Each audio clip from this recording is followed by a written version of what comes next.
So hey, this is our first Wildcard episode. Yeah. Rob, are you excited to have picked all of the Wildcards? Excited? That's yeah. Yeah, I'm excited for our first official Wildcard episode. Yeah, I am too. And I'm picking them. I'm gonna pick this one first because I deserve this. Alright, let's just get this open. It's like a Gordian knot. You can't untie it because you don't. Well, you could use the scissors in that case, but. Yeah! 2 hours and 54. You dodged it once! Alfred Molina looks pissed and it's great. Wait, what am I looking at? Alfred Molina and Help That guy. Okay. His mad face. They paid me what to be in this?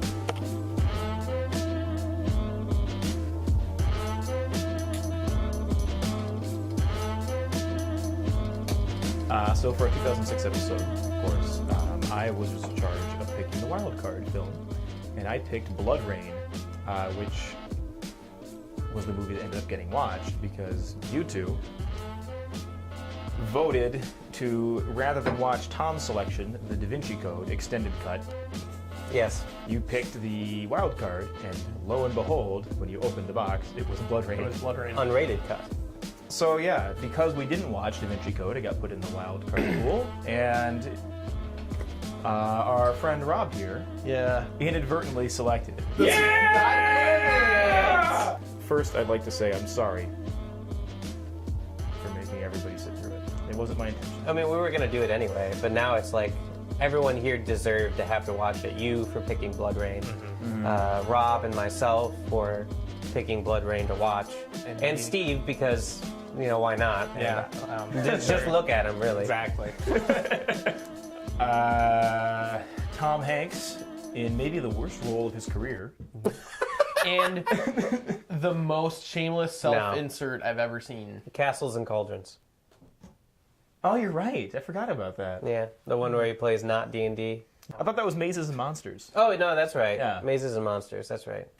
So he plays Robert Langdon, who is a super hot, sexy, smart, edgy, powerful symbologist at Harvard, which is not a real thing as far as I know, but in the movie it's somebody who studies religious symbolism through history. It sounds just real enough Yeah. that an audience could believe. Yeah, it's certainly Suspension true. disbelief, all right, why not? But it's let's not get hung up on the small problems, because there are big problems to get hung up on. Yeah. Yeah, if we're going to summarize this in 5 minutes, we have 2 minutes left. All right, We gotta summarize this baby. I'm kicking into high gear. Some guy in the Louvre gets murdered by a monk. After he gets killed, he draws a bunch of stuff in his blood, like leaves a bunch of clues, and like, draws a pentacle on his chest. Not the monk, the guy who got... The guy who gets killed. Yeah. Yeah. Yeah. The monk is killing him in order to get some information out of him. We're not sure about what yet. Hold on, wait.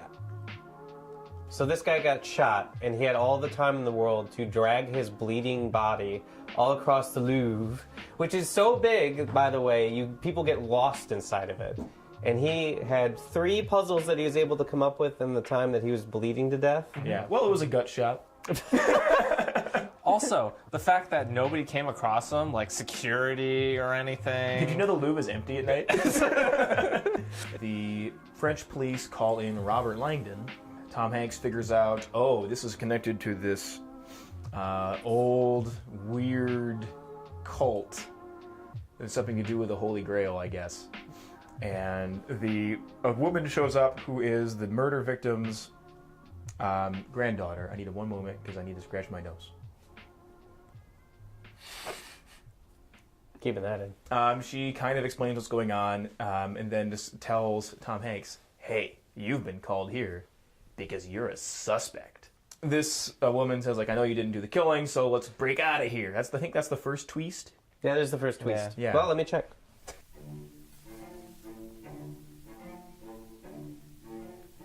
Robert Langdon is the suspect. What a twist. Yes, yep. The detective is investigating Robert Langdon. Yes, that's So the they first twist, escape- which is separate from ruses, which we have an alternate account for. There are some ruses also. The ruse is how they escape. Right.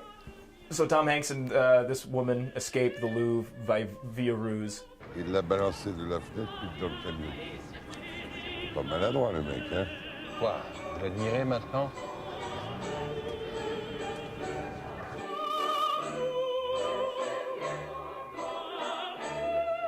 Twist number 2, something something Knights Templar, something something Holy Grail. Oh yeah, let's explain that. The Knights Templar, the historical entity, the Knights Templar, discovered in their raid of the Holy Land that the evidence of the Holy Grail, which they then kept secret.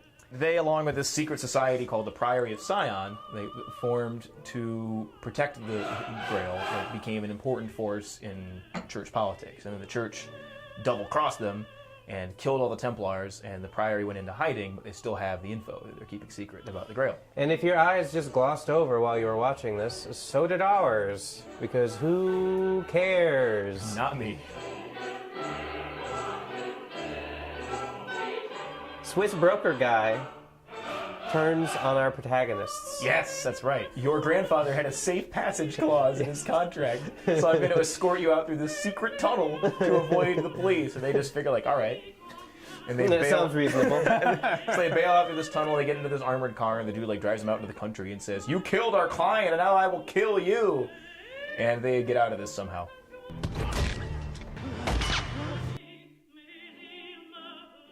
French detective is a member of secret order.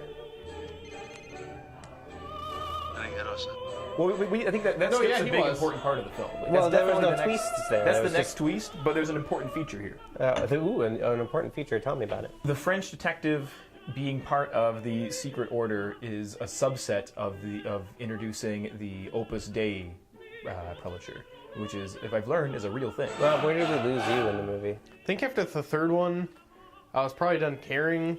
When they started talking about like the Priory of Sion, like that was the point where I could no longer keep the movie straight.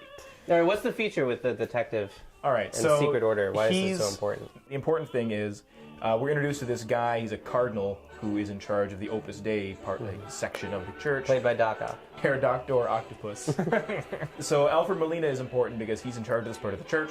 The monk who killed the old dude, he works for the bishop, for this secret figure known as the teacher. He communicated with by phone. The detective is a member of Opus Dei. The bishop had told the detective, Robert Langdon, he killed a bunch of people and he'll kill again. And that's why the detective is so convinced that it's Robert Langdon who is the killer. My eyes are already glazed over.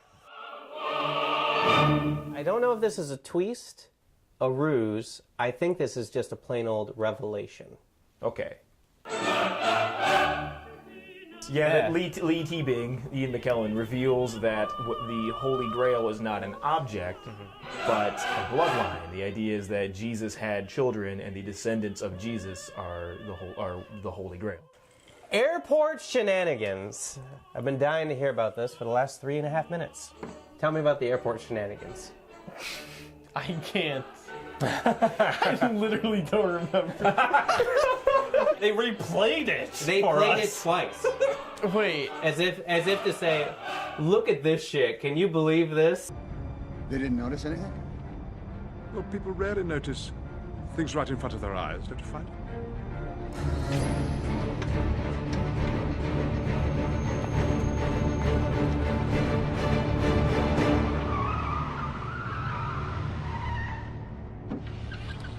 Gets off the plane. okay, they hide in the car,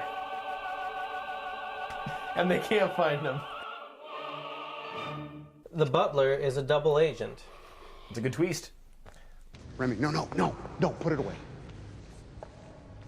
Put it away, they're too close together, you don't have a clear shot. Yes, I do. What a twist!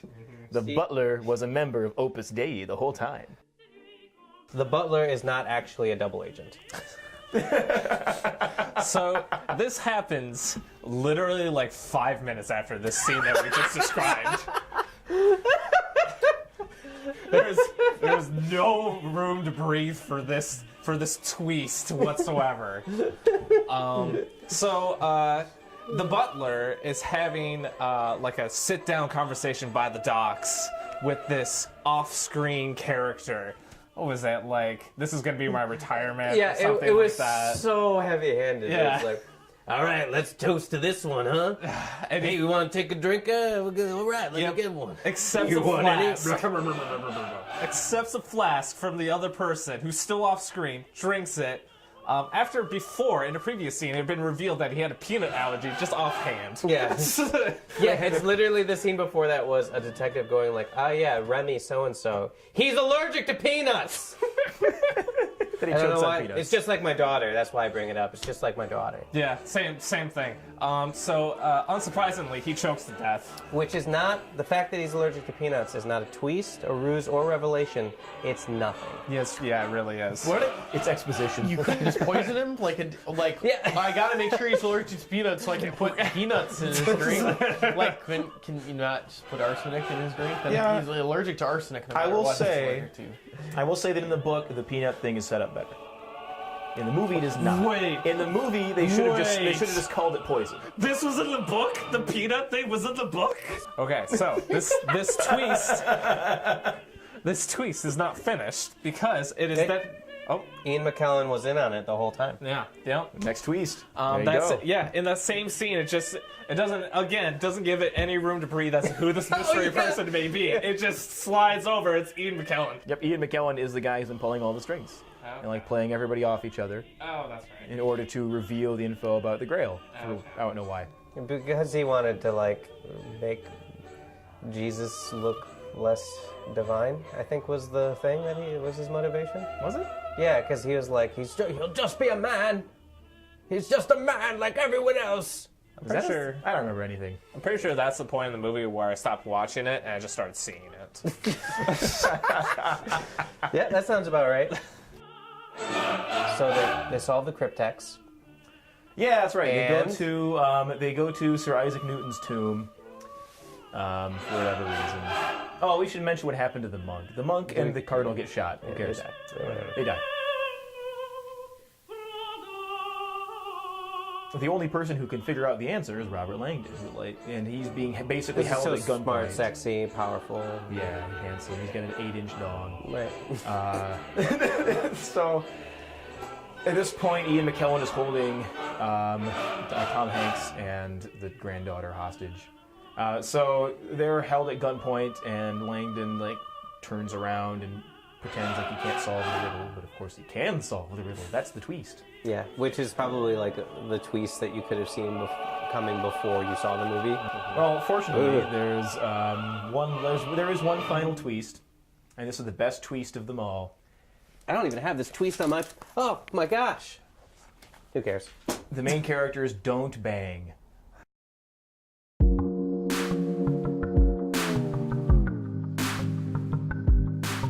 One Da Vinci. Wow. Well, I guess we'll have some stuff to argue about. I suppose so. That's always healthy. Yeah. All right. Well, Steve, we're why in the three? higher end here, so we should talk about not necessarily why we like the movie, because obviously it goes without saying we don't like the movie, but why we would give it like a better score than 2 or 1. See, for me, it's all about in comparison to what else we watched. So it's very hard for me to give this a lower score to when we've seen clearly worse things than this. Obviously, I didn't really care for the movie a whole lot, and it's very, very boring, but there's probably a mediocre movie in there, and that comes from Ron Howard, who is a competent director, and all the production staff putting a little bit of effort in there, and the lighting is good. It's not as if we saw something that looked literally like trash. I didn't hate anyone. It's a miracle that I didn't want everyone to die, but I think that the major issue with the film is in the editing. They could have removed an hour from the film just by saying, well, now this dot connects here. And obviously nobody watching it here gave a shit about the little details between those moments. I think it has more problems than just in the editing. I think no matter how well you pared down this movie, the story just doesn't make a lick of goddamn sense.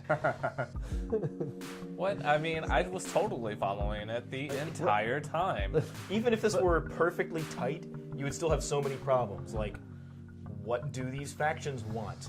Why are they in conflict? That's a great example. So the good guys of the movie, the Priory of Sion, The sex cult. What they do is they keep secret like the history of the Grail. But the Opus Dei, the part of the Catholic Church, they're the bad guys, and what they want to do is keep secret the nature of the Holy Grail. What? And the hero of the movie, though, Amelie, Right. she figures it out in the end. And what she wants to do is keep secret the Holy Grail. Yeah. In fact, the only person who doesn't is Sir Ian McKellen, who is like, I mean, I kind of want him to win for that reason. Like, there was stuff to like about the movie, which is why this isn't a 1 or a nothing. But it was just. That's a big part of the movie, though, isn't it? It's not, because the movie is 3 hours long. And they're performing throughout the entire thing. Not really. I mean, the detective has only a handful of moments. Ian McKellen is in a lot So you of didn't the like movie. Tom Hanks in the movie? No. Okay. Rob, you gave the score. You gave a 1. I gave it a 1. It's just 3 hours of like characters stumbling from gunfight to gunfight, all leading up to the single most disappointing movie climax I've ever seen. Like, it's the longest wind up to the smallest payoff. It's hard to watch and not rewarding to watch, so I give it a 1 out of 10 because it's like giving up 3 hours of your life to the ether. Sacrificing it.